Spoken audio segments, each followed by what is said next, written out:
Another thing that I want to ask you from about is about Arjuna Ranatunga. Now, like I said, I haven't seen him play really. I started watching in 2003, so I've seen the likes of Jayasuriya, Sangakkara, Jayawardene, Chamindawas, Mutaya Muralidharan, and even Arvinda De Silva a little bit, but I've really not seen Arjuna Ranatunga play.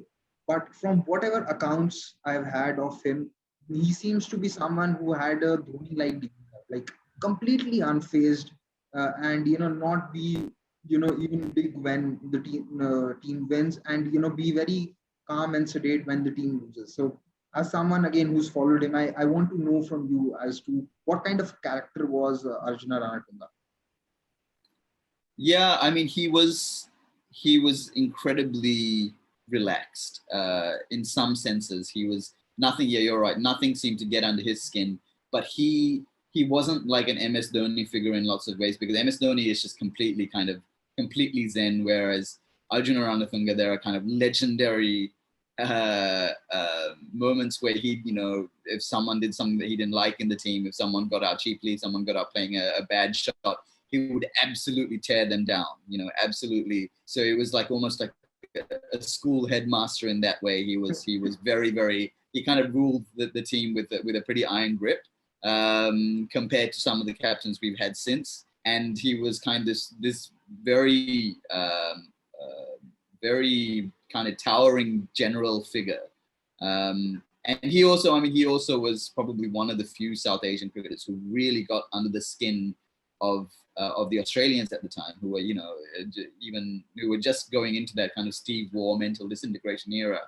Arjuna was one of the ones they absolutely detested, because he would just say things that triggered them in some way.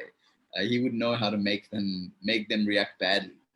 And so yeah, there are lots of sides to Arjuna. I think the coolness was that he had a lot of confidence in his team, and especially in that '96 World Cup and what they could achieve.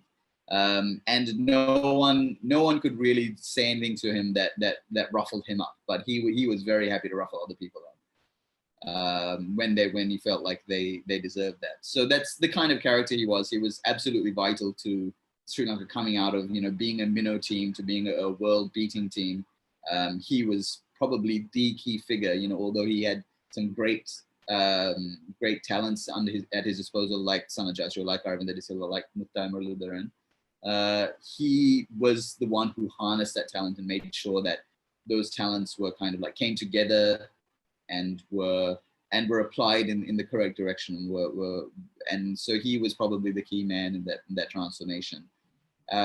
His own batting was also, we rarely talk about his own batting, but it was also, very, very calm. There was no match situation that he'd come into and look flustered.